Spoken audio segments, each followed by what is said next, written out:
get a sense of the hospitality industry, the sector, the theme, but more importantly, it is now time to understand that for Indian hotels, after a sparkling 2025, what will be 2026? The ball is rolling, momentum is strong. Will it continue? And I've often used the word magic to describe Indian hotel numbers. Will I continue to use the word magic? So, thank you very much, Mr. Chhatwal. Always a pleasure and delight to have you. Q3 and Q4 were tough for corporate India. We had a slowdown, which has been visible in across the categories, from pizza sales to car sales. It is getting Teflon coated. कुछ नहीं होता है. No, Nikunj, I think as you have followed us for so many years now, it would be fair to say that we worked on the foundation. Your foundation is your brandscape. So first we tackled the brandscape and introduced reimagined brands which were known and also new brands. At the same time, we never lost sight of our backbone, which is the Taj, and we kept strengthening it, quarter after quarter, year after year, taking it to very different heights. So the operating leverage kept coming from the Taj, save for those 18 to 20 months of COVID, where the sector got demolished. The new businesses started growing at like 30-40% top line compounded annual growth at a very rapid speed. And in our quest to address the needs and wants of a heterogeneous market in India, we doubled our footprint to 130 locations and still kept also doing selective international growth, like 3 hotels in Dubai to more which we signed in Bahrain and about to open in 6-8 months in Frankfurt, and continuous efforts on asset management.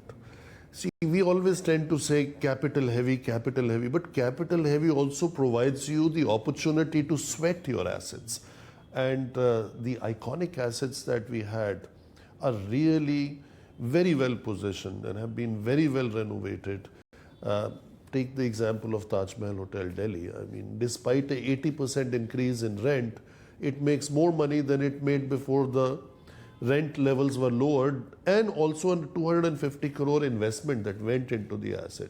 So that's a very good example of asset management. So all in all, it's several levers coming together, built on a strong foundation of a comprehensive brand management strategy and a very aggressive growth strategy in which we have increased our portfolio by 2.5x and today getting very close to 50,000 rooms or almost 400 hotels, and the guidance of 700 by 2030 and spread across various brands. So I think that all coming together is definitely helping. If one thing doesn't work in a quarter, the other ones help to contribute to the ultimate goal of the company. The first part of your investor presentation starts with a simple explanation that demand is going to be higher than supply. You've been maintaining this for a couple of years now. Would you like to maintain this for next couple of years also? Absolutely. For the next couple of years, it's absolutely demand is going to outpace supply. Definitely, it's not going to lag behind supply. So there are 3-4 reasons for it. The GDP growth numbers may be adjusted downwards, but still it is around 6%. Now, whether it's 6.4 or 5.9, it's still a good growth scenario given what's happening in the world.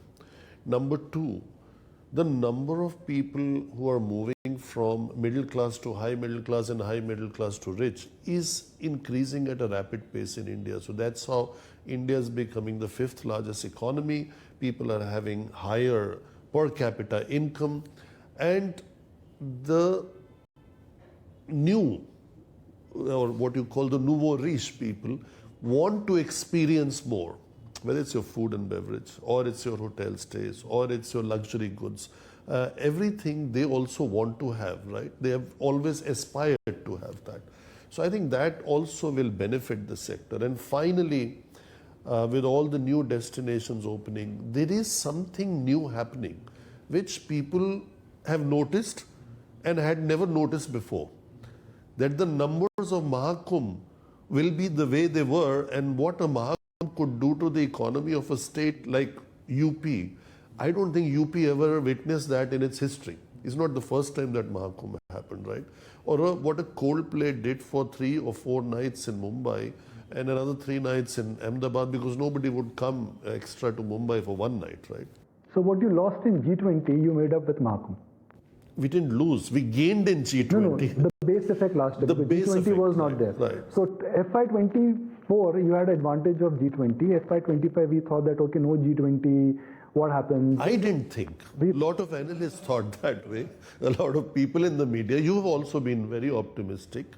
So I think this India is changing. It's a beginning of the journey of tourism, hospitality sector in terms of its contribution to the GDP, in terms of its contribution to job growth, both direct, indirect jobs going forward. And we will see very different numbers when India is at 100, at 2047. So this journey, India at 75 to India at 100, is really the time and the chance for this sector to really thrive. There will be obviously headwinds. Every time something will come, every 16, 18 months, but eventually it has a very bright future. Just to get the absolute comparison right, and this is something which perhaps is of interest for stock market watchers. Same time last year, which is April 2025, you had issues because of election, a bit of a slowdown there because of heat wave. Is April 20 FI, is the current month better than last year or last time? Absolutely a brilliant observation. So the base was not as high. We tend to do very well as a sector in Q3, Q4 because of Diwali, Christmas, New Year, wedding dates, Daya dates all come in. Really the important part where you tend to lag behind is Q1 and Q2. But in the last 5 years, we have seen India is becoming also a 365 days destination. Something is always happening in some part of the country. Having said that, we have the April numbers. We have given that guidance yesterday in the conference call. We did 17% higher top line versus April of last year. And the number looks similar for the month of May going forward, maybe not 17, maybe it will be 14 or 15. This is a very healthy growth, because if we can convert 50% of that as a healthy, good flow through, then that gives you a very solid absolute EBITDA increase, and also on the margin front, helps you to keep and maintain the margins at a high level. 4 years ago, COVID had hit us. The stock had plummeted almost to 80 rupees. And from 80 rupees, it is now almost at 800 rupees. So it's really been a 10x. Profits have gone up from sub 20 to 35%, and 30%, 32% is becoming the new normal. What was your annual EBITDA is now becoming the quarterly EBITDA.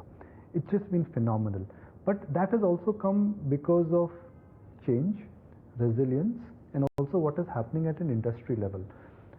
So what are the other changes which we should expect from Indian hotels to ensure that they keep on reinventing themselves? I'll expand this question for the benefit of our viewers so that they can establish with this new businesses that you've incubated, Human, Ama, new formats which you've experimented with, Asset Light and Ginger.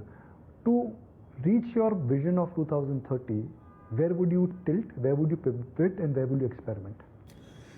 Wow, that's a lot of questions in one question. So number one is keep doing what you have been doing well and which is working. As I mentioned before, our asset management initiatives are not like for like growth. Our focus on new businesses, getting scale in them. But one thing which has changed dramatically from pre-COVID to today, Nikunj, is from a gross debt of more than 3,000 crores, we are net debt zero company today. And having, instead of 3,000 crore debts, we have 3,000 crore cash. So I think we are very well positioned to participate in any kind of consolidation in the sector. ought to invest in key assets, which are brand enhancing, which are the torch bearers of any of the brands. So I think this is a new situation. This is really the new normal for us. And a lot of our own assets that are opening, they've already been paid for from the accruals that we have created internally in the last 3 years. So like this year, we'll be opening 2 hotels in Ekta Nagar, where the Statue of Unity is, one Vivanta and one Ginger, which is company owned. So we just paid over the last few years, like we opened Ginger Mumbai Airport, all paid from internal accruals. So these are all our assets, with the exception of a small debt in London, are debt free. And that also hopefully will pay off. It's a very, very small, like 20% loan to value. So I think this is the interesting time, because consolidation is not something that is going to happen now. It keeps happening. But this time we have the ability to participate, and with our focus clearly on India in the last 5 years and going forward in the next 5 years, positions us very well. And also I'm quite confident, like we have done in the last 2 years, adding Claridge's collection, relaunching Reimagine Gateway. Similarly, we would be introducing a few more brands in segments that we are not yet present. It could be a wellness-driven business, but it could also be an all-inclusive business, which is so successful in Southern Europe, in Northern Africa, with the connect that we have with airlines. To have, for a family of 4, you buy one package for the family, which includes your air ticket, which includes your transfer from the airport to the hotel, which includes everything that you want to eat or drink over the 5 or 6 or 7 days holiday that you have. So very excited, working on it as we speak, and you can expect some news on that at least in the next 100 or 120 days. So all in all, today we have the means. Before, whatever we did not have those kind of means as we have today. So it's pretty much what globally we see, the airlines and hotels, they come together. So now with Air India and the fold, Taj and Air India, the Tata brands could come together.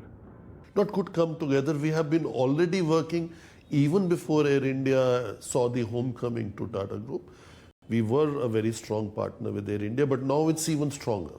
So we can do much more, and you end up in similar kind of working groups and similar kind of CSR initiatives or Tata Business Excellence Group. So the interaction level, formal and informal, are very, very positive and are at an all-time high, which is not possible when you're in 2 different parts of 2 different groups. The Tata Group manages different businesses. All of them have their different characteristics, different factors that play different playbook. But some of them follow a pattern, which is when Chandra took over in his first term, it was about consolidation and optimization. Then came growth with the existing assets. Then is growth by acquisition. So Titan has made an acquisition. Tata Consumer has made an acquisition. Where you moved are in small assets, not big assets. Now with 3,000 crore cash, projectively another 1,000 crore will get added this year as per your run rate. We are looking at 4,000 crores of cash in the Indian hotel balance sheet by FY26. From 4,000 crore debt to 4,000 crore cash. Which means, are you getting ready to just launch for a good, big acquisition, locally or globally?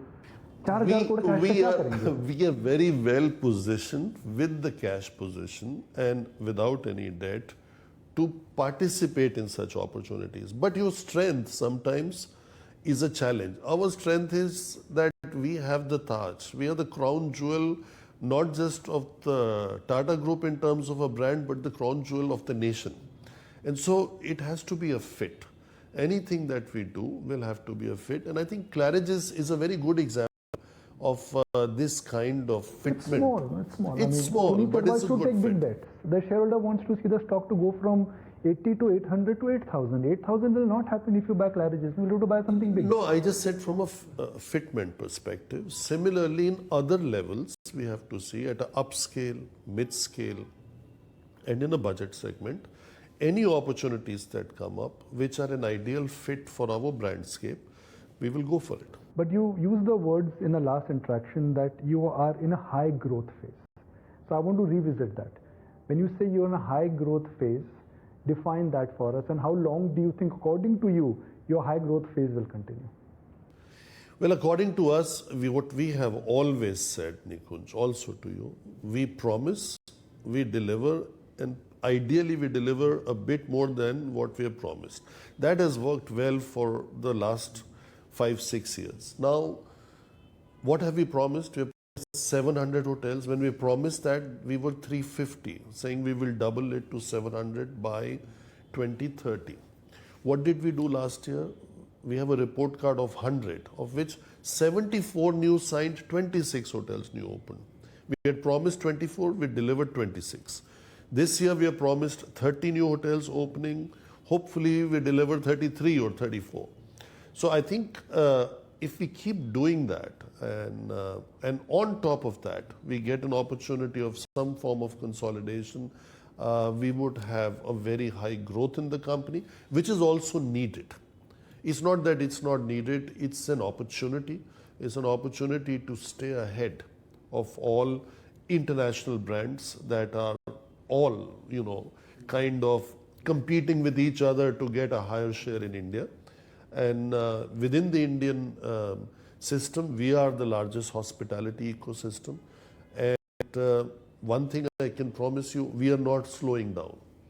We will keep growing and growing faster than anyone else. And at the same time, the growth has to be profitable and sustainable. We will not get into that mode that we had 20 years ago, that we went for growth and created a lot of liabilities. That is definitely not going to happen because of a great business model and very good leadership at the group level. And I think almost all, I can say, all of us are very business focused and just need a bit of tailwind, which we have had from the market, so that we keep doing things in a very sustainable and a profitable fashion. So just to wrap it up with my last but one question, and we are looking at a big base now which has kicked in for Indian hotels now. And what you're telling me is that even though on this large base, which is base because the size has become big, profit has become big, you are really confident that you will be in the high growth bracket. The base is not going to have any impact. That's very important for us to understand because you're expanding. See, this is a very interesting phase. I can tell you that it took us 115 years to get to 115 hotels. And in the last 7 years, we went to 380 as a portfolio, right? Can you imagine the fun, the feeling of proudness, the feeling of achievement that the entire workforce of 40,000 people have? Can you imagine the kind of growth they have had in their own personal and professional life? And in order to get there, how much of our talent has got new tools by being a part of very prestigious business schools, global institutions, and also becoming part of global case studies, whether done by Harvard or IMD or INSEAD, etc. So I think the entire organization is so charged that I don't think there is anything coming in the way of stopping this workforce of 40,000 plus people. So my final question is that when Puneet Chhatwal goes to a boardroom in front of his board, what is that first slide? Is it profit? Is it market cap? Is it stock price? It's a very good question, and it will help us end on a nice note. In the Tata Group companies, we have certain guidelines for our board meetings, and we always start with safety and security. Oh, is it? Yes. Okay. And the safety of our people, safety of our customers, safety of our associates is of paramount importance, and that is how we start every board meeting. How does it end? That is how more does important. That end? It can end on various things. Now, if we talk about the MD's presentation, it ends very differently than the typical, board agendas end. But let's say we will take it on the MD's presentation. It ends on getting some strategic projects approved based on the journey that we have shown to the What board. about Tata Sons presentation? How does it start? How does it end? Do you get applauded That you for have the... to ask the group chairman. It would be inappropriate for me, but all I can say is his guidance helps us to deliver more and more, better and better in a very responsible way. Well, thank you very much. Now I know the insights of how a meal presentation actually starts. So thank you very much and congratulations on excellent set of numbers. You know, I have to stretch my vocabulary every time to describe the number. I don't have a new word this time, but I promise you, I'll get a new word next time to describe the IHCL great success story. Just to make a point for our viewers, it's just been a pleasure for me to track the company for many decades now. Incidentally, 5 years ago, we were discussing COVID. The stock had plummeted to 80 rupees. Losses were there were empty shelves everywhere. From there to see this kind of a magical turnaround, what an extraordinary journey it's been. Congratulations and thank you for joining us. Thank you, Nick. Thank you Always very a much. pleasure.